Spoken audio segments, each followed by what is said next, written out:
Hola a todos. Hoy voy a leer una nota que escribí a propósito de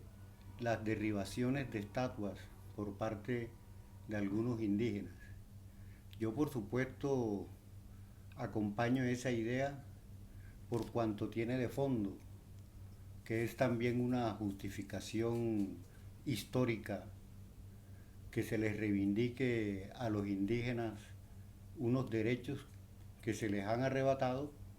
y que ahora ellos manifiesten su inconformidad o la sigan manifestando porque en efecto nada ha cambiado para ellos y la persecución, el maltrato y la discriminación continúa. La nota se llama Tumbar la historia. No quisiera dejar pasar por alto el fenómeno que hemos visto en Colombia,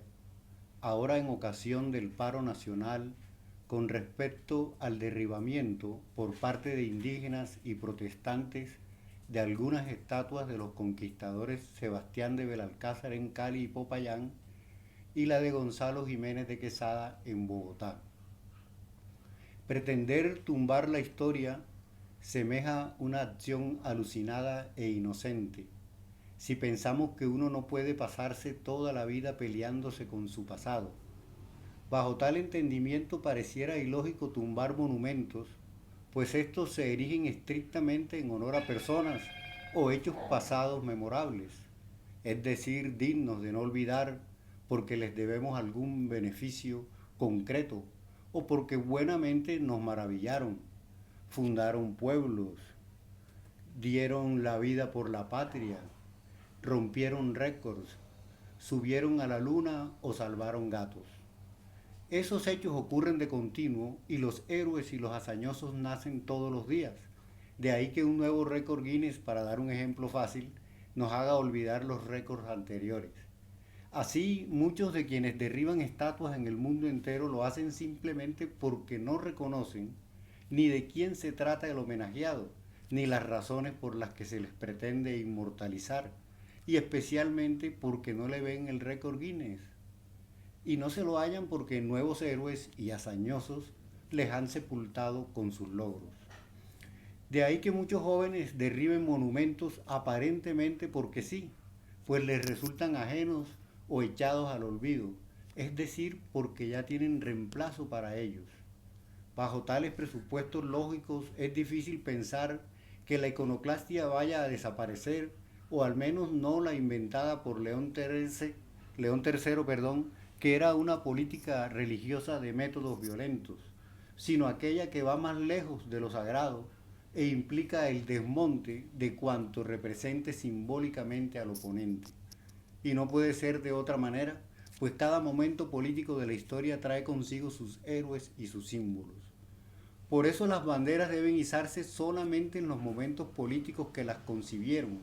mientras pervivan sus argumentos ideológicos y hasta cuando se les agote su cuarto de hora de poder. Lo corriente y natural que suceda es que aquellos signos tangibles o emblemáticos de un partido político, de un dictador o de un grupo de poder autoritario y déspota pasen a ser, bajo la égida de otra doctrina de poder, símbolos de indignidad y vergüenza. Basta recordar a propósito de este tipo de iconoclastias el derrumbamiento, que no la caída, del muro de Berlín, que tuvo la paradójica situación de ser interpretado y usado al tiempo por dos fuerzas de poder opuestas, el de la República Democrática Alemana, que lo entendía tal una protección antifascista, y el de la República Federal Alemana, que lo veía como el muro de la vergüenza. No es extraño entonces ni anómalo que suelan pasar de moda los héroes, los hazañosos y quienes baten récords. Al decir del sociólogo humanista Tomás Moulin, en un texto o en un contexto iconoclasta, no resulta extraño el derribamiento de algunas estatuas que para ciertos sectores sociales representan imágenes de un poder que se rechaza o cuyo significado simplemente se desconoce. En este segundo caso, cuando se desconoce el significado, la respuesta corriente no es derribarlo, sino que se desmonumentalice por falta de actualidad o vigencia del héroe, del hazañoso glorificado o del hecho memorable. Y ante el primer caso visualizado por Moulin, Cuando se trata de rechazar un poder, basta recordar que buena parte de los monumentos, donde quiera se hallen en Colombia, guardan historias de represión desde la conquista hasta nuestros días, historias de autoritarismo y de conflictos ideológicos. Sin embargo, la realidad de las protestas indígenas, incluidos sus actos de repulsa a determinados símbolos, no es por causa del pasado ni de la barbarie iniciada hace ya más de 500 años, genocidio que les redujo a unos pocos pobladores. No, lo es porque todavía en el presente no se les ha reivindicado los derechos arrebatados, ni se les ha dejado de perseguir y asesinar, siempre con el mismo trasunto desagradable de querer quitarles a ellos que eran dueños del país entero hasta el último centímetro de tierra que les quede.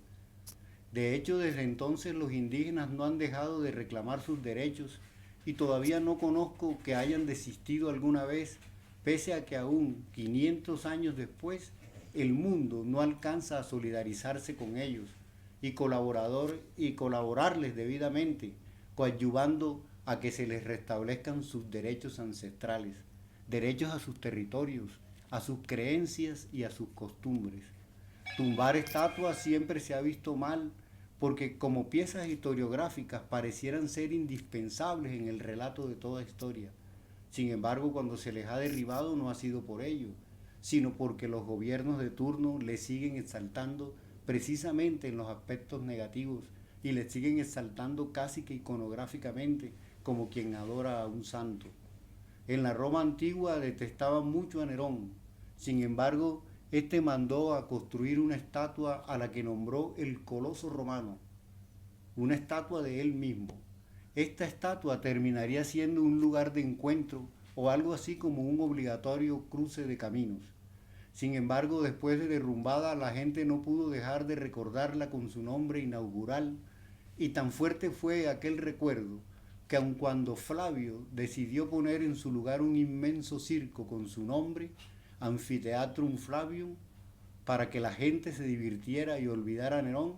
fue imposible que así sucediera y todavía hoy, 2021 años después de construido, le siguen llamando el Coliseo Romano, o más exactamente, el Coloso Nerón. De la misma manera, cuando los talibanes ocuparon Afganistán y obtuvieron el poder, el mundo se asombró porque durante 25 días de continuas explosiones derribaron quizás las más grandes estatuas del mundo que replicaban la imagen de Buda, porque a su juicio contradecían al Corán. El régimen islámico talibán muy poco duró y luego de ello, desafortunadamente, poco se ha podido hacer para restaurar los Budas. Pero ¿quién olvida que en esos gigantescos espacios vacíos de los acantilados de Bamiyan en Afganistán hubo un día inmensas esculturas con la imagen de su venerado Buda? Absolutamente nadie. En los Estados Unidos, Cristóbal Colón es considerado como un esclavista y genocida, y apenas el año pasado en distintos estados tumbaron varias estatuas suyas. En Santiago de Chile, en La Serena, fue derribada la estatua de Francisco de Aguirre y en su lugar erigieron una con la imagen de Diaguita, un personaje femenino representativo del pueblo precolombino. Por eso es bueno distinguir en las historias de cada monumento cuántos son de ofensivos y cuántos sirven en su condición de objetos documentales o de valor museográfico. Yo desconozco a quién se le ocurrió la idea de los museos de la barbarie, pero sin duda son una solución a la bizantina discusión acerca de si las estatuas que glorifican personajes, siendo a juicio de muchos personajes miserables, deben conservarse o no. En la Alemania de posguerra, por ejemplo, se acordó la construcción de espacios denominados museos negros para la conservación de objetos, documentos y monumentos con el firme propósito de no olvidar que tras ello hubo violencia y maltratos contra los derechos humanos. De tal suerte, solo habría que reducir dicho debate a si efectivamente las estatuas deben ser conservadas en los lugares de honor y memoria de nuestro patrimonio cultural o si deben ser confinadas también debidamente en los museos de la barbarie,